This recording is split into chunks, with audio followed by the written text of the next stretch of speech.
What is up sa inyo mga kabiyahe? This is Nurse Von at ngayong araw ay day off natin for 2 weeks. So papunta tayo ng Bulacan at ngayon ay nandito ako ngayon sa Masbate Island, pabiyahe ng Pilar via Roro. So makikita nyo ang island ng Masbate. Yan yung isa sa mga island ng Masbate. So tawid dagat no mga kaibigan ang Masbate at ito ay parte pa rin ng Bicol.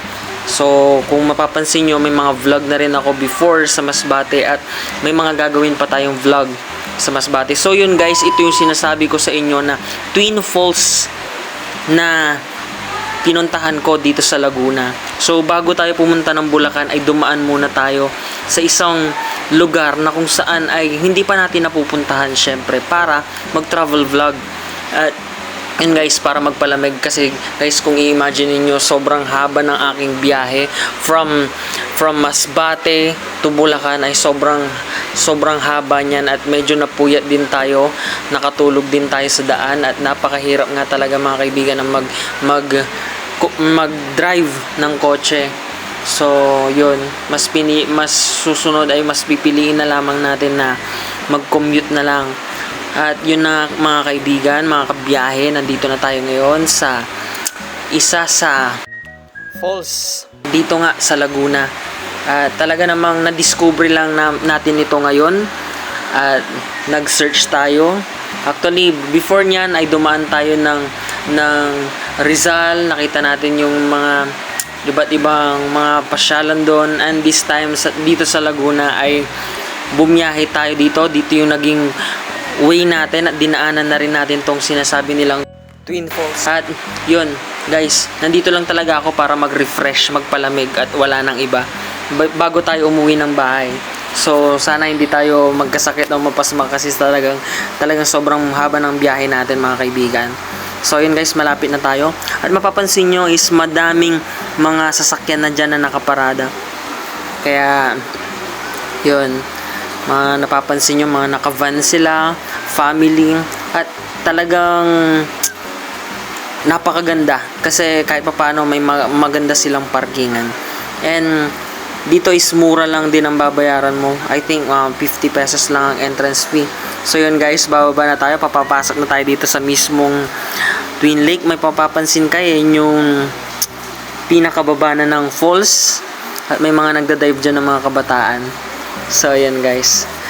Alam nyo, napapansin nyo, mag-isa lang ako bumiyahe. Siyempre, sabi ko nga kanina is galing tayo ng Masbate and tinry natin na magbiyahe mag-isa at napakasarap, napaka-peaceful. Siyempre, wala kang masyadong iniisip kundi sarili mo lang. So, yan guys, ito panoorin natin tong batang ito, natatalon siya dyan.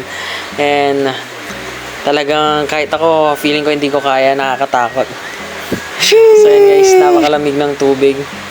And dito sa falls na to, ang kagandahan dito guys is yung falls nila dito ay diretso sa swimming pool. Kaya yung swimming pool, ewan ko kung tinitreat pa rin nila kasi syempre umaagos lang din naman. Hindi naman na siguro nila kinukulurin to dahil talagang continuous lang yung flow ng tubig at talagang hindi man siya ganoon na kasing kulay ng pool, pero for sure ay malinis siya kasi hindi stagnant yung water. Pag mapapansin nyo, continuous lang yung flow ng water dito mga kaibigan at mga kabiyahe. So napakataas niya, no? Talagang ma-amaze ka sa makikita mo dito. So yan yung falls. Dito sa part na to is walang masyadong mga tao. And yan, nandito na tayo sa bandang pool. Daming tao dyan mga kabiyahe. Grabe, sobrang daming tao. Since mag-isa lang tayo, hindi natin alam kung saan natin iiwanan yung mga gamit natin. Buti na lang at mababait yung mga tao dito. So mag-dive muna tayo dito. So yun mga kaibigan, no? Naka-pajama tayo, sobrang init. Pero grabe ang lamig ng tubig dito. Pagkatapos naman yan mga kabiyahe ay tara at samahan nyo ako at umakyat sa iba't iba pang part ng falls na to. So yan, another falls here. Talagang connected siya dito sa swimming pool kung mapapansin dito. So, hulog dyan, diretso na sa falls. So akyat tayo. Go to paradise. So here we go mga kaibigan, kabiyahe. At talaga namang mapapansin nyo, makikita nyo rin na alagang-alaga.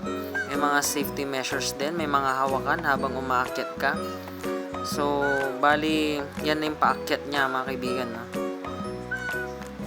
Kita nyo yung falls doon. Whew! Ganda, sobra. Grabe, ito yung amazing pag nagbabiyahe ka ng maayos, ng maganda, no? Ng mag-isa. Tira mo yung pananalita ko, bulol-bulol na. And yun, pati yung pagkakamera ko hindi na nakasentro dahil sa pagod ko. So yun guys, kahit dito, madami pa rin mga kabataan. May mga bata, may mga naliligo, may mga mag-shota dyan. So yun, akitin natin muna tong pinakamataas na kung saan is talagang halos mahahawakan mo na yung falls. So far sa tingin ko ito na yung pinaka tuktok niya. Pero hindi na ako umakyat sa pinakataas kasi hindi ko alam kung safe pa rin, kung hawak pa rin ba nila tong part na to. So yan guys, makikita nyo yung falls dyan. So yan, pansin nyo no, talagang diretso na siya sa sa pool, yung falls na ito. So talagang napakaganda ng pagkakagawa. And yun, balik muna tayo. Yan yung pool.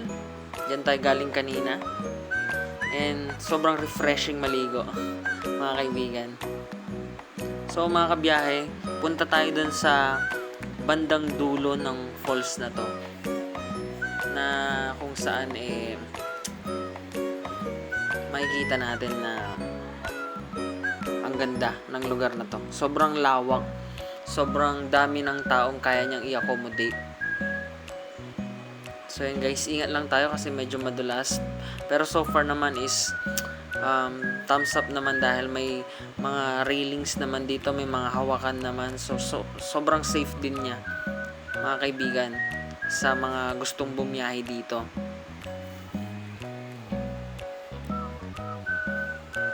I think itong lugar na to is considered pa rin siyang sakop ng Laguna Loop. So pag mahilig kang magbike, madadaanan mo talaga siya. And amazing kasi nung galing ako ng Legazpi ay first time ko talagang madaanan to na merong daan dito na other way. Na hindi mo na kailangan madaanan pa yung Cavite, ganon. So dito sa bandang Rizal tayo dumaan, bandang Quezon. So, ang ganda guys nung na-discover natin. Ito yung talaga yung the best. Pag nagbabiyahe kang mag-isa, mag-waze ka lang, magsa-search ka lang kung ano yung magandang lugar dito sa Laguna. Pwede din. Next natin is sa Quezon. Alam mo yun, sa Rizal kanina guys, dumaan tayo sa Pililya. Nakita natin doon yung mga windmill. So, yun guys, hindi ko na na-videohan. Pero, yun, sobrang amazing na experience doon guys. Ang travel vlog kasi hindi kailangan na grande yan eh. Hindi kailangan na magarbo ang travel vlog. Ang kailangan dyan is yung yung peace of mind mo at the same time nag-i-enjoy ka sa buhay. Yun yung na-realize ko.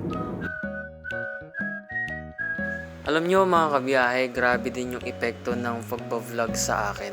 Yung mga travel vlog na pinupuntahan namin, talagang grabe yung saya na naidudulot nito sa akin. Although talagang pag makikita nyo yung mga videos ko walang masyadong nanonood, ay wala lang sa akin yun. Kasi balang araw mapapanood mo yung mga ginagawa mong mga videos na remembrance talaga siya na parang wow, nakapunta ako dito sa lugar na to, Twin Falls, nakapunta ako sa iba't ibang beach ng Pangasinan, ng Masbate, ng Taal Lake, napuntahan ko, nakapagpakain ako ng isda doon, nakapunta ako ng Masbate, nakapunta ako ng Bicol, at balang araw, alam mo yun, sabi nga ni Kong TV, kung ano yung iniisip mo, yun ang mangyayari, yun yung law of attraction, na yung ngayong araw na to, ngayong mga taon na to, kasi halos 4 years na rin ako mga kabiyahe na nagta-travel vlog, at kung saan man ako na-assign ay syempre pinapasyalan na lang din natin, at alam mo yun, walang masyadong nanonood sa atin, walang masyadong pero okay lang, hindi ko naman pinangarap na maging sikat talaga na vlogger. Ang gusto ko lang talaga ay may mga remembrance ako sa mga pinupuntahan ko, at alam mo yun, sabi nga ni Kong TV, yung sa law of attraction, na kung ano yung iniisip mo, yun ang mangyayari. Yun yung magmamanifest sa buhay mo. Malay mo, di ba? Ngayon, sa Luzon pa lang ako nagta-travel vlog. Malay mo sa susunod, Visayas, Mindanao na. Or baka sa ibang bansa na, di ba? At iba't ibang gadget na yung mga dinadala natin. Magagandang mga gadget na. At alam mo yun, mga bagay na imposible. Pero kayang gawin ng Panginoong Diyos na posible sa buhay mo. Basta maniwala ka lang, magsimula ka sa maliit, magpatuloy sa paniniwala na yung bang kaya ng Panginoon na ibigay sa iyo lahat at walang imposible sa Diyos. At talagang gusto ng Panginoon na magkaroon ka ng abundant na life para sa pamilya mo, para ma-enjoy mo ang buhay, para hindi ka lang lagi nagtatrabaho. Alam mo yun, na yung pera na ang nagtatrabaho sa'yo someday, yun yung gusto kong mag-manifest. Gusto kong isipin ngayon na balang araw, ito na ako. Balang araw, ito ako dati. At ito yung day 1 ko, mga kapatid. At someday, ito yung magiging one day ko. So yun, mga kabiyahe, tapos na tayo sa ating pagre-refresh. At hindi na ako masyadong nagtagal at nag-video nung paalis tayo dahil kailangan na natin magpahinga. So ayun, mga kabiyahe, paalis na tayo dito sa Twin Lake. And sa aking review, base sa aking mga nakita at na ramdaman na habang tayo ay nagsiswimming, lahat na positive. Malamig ang tubig, ang sarap, malilim, malinis, maraming mga available na comfort room, and malakas ang tubig habang naliligo, mababait mga empleyado. At yun, murang-mura lang, kaya siguro laging dinadayo dito sa lugar na to kasi sobrang mura lang. And yun, so yun na guys, ang style ko kasi minsan every time na ako ay nagta-travel vlog, pag may madaanan ako, lalo na ngayon, assign tayo sa malalayo. Pag may nakita tayong medyo prospect na madadaanan natin dito sa lugar na to, talagang nagsa-search na lang din tayo. Pero kahit saan dyan, kahit maganda ang review or hindi, talagang pupuntahan natin basta malapit, basta sa tingin natin mare-relax tayo.